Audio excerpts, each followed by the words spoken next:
뉴스터치 시작합니다.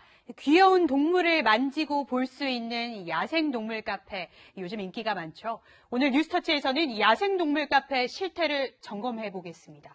사진을 한 장 보시죠. 이 카페에서 물을 마시고 있는 라쿤의 모습인데 주변으로는 아이들이 자연스럽게 라쿤을 만지고 또 휴대전화로 촬영까지도 하는 모습입니다. 다른 사진을 볼까요? 역시 카페인데 이번에는 축 늘어져서 잠을 자고 있는 라쿤 주변으로 이렇게 사람들이 뱅 둘러 있는 모습이네요.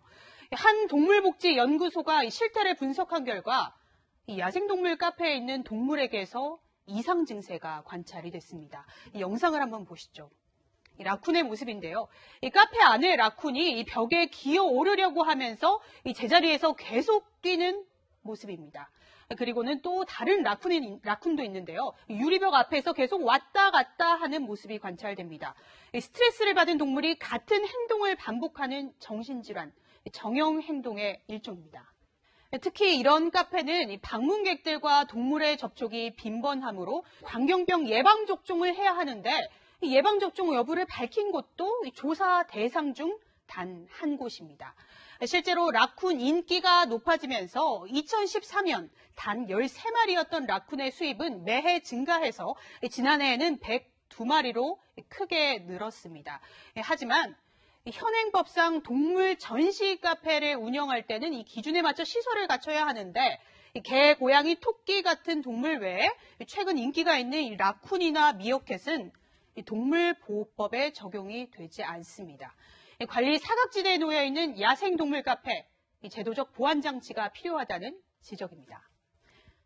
뉴스터치 두 번째 소식으로 넘어가겠습니다. 그림을 함께 보시면서 설명을 해드리겠습니다.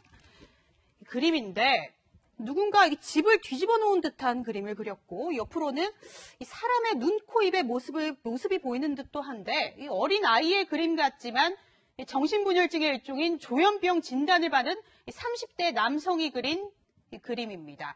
그런데 이 남성 알고 보니 군대에 가기 싫어서 가짜로 조현병 환자 행세를 한 사실이 밝혀졌습니다.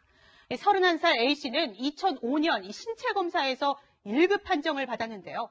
군대에 가지 않을 마음을 먹고 2년간 정신과 치료까지 받았습니다. A씨가 작성한 병원 설문지를 한번 보시죠. 첫 번째 질문이 나에게 이상한 일이 생겼을 때라는 질문인데 이 남성은 바퀴벌레가 사람으로 변신한다라는 다소 황당한 답변을 적었는데 과연 어떻게 적발이 된 걸까요? 조현병 진단으로 취소된 운전면허를 다시 따려고 들린 병원에서 들통이 났습니다. 53점이었던 A씨의 지능지수가 114점으로 나온 건데요. 이 A씨는 경찰 조사에서 뭐라고 진술했을까요?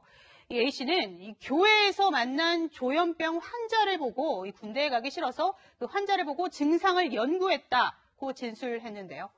경찰은 A씨를 구속하고 이와 같은 병역 비리 사례가 더 있을 것으로 보고 수사를 확대하고 있습니다.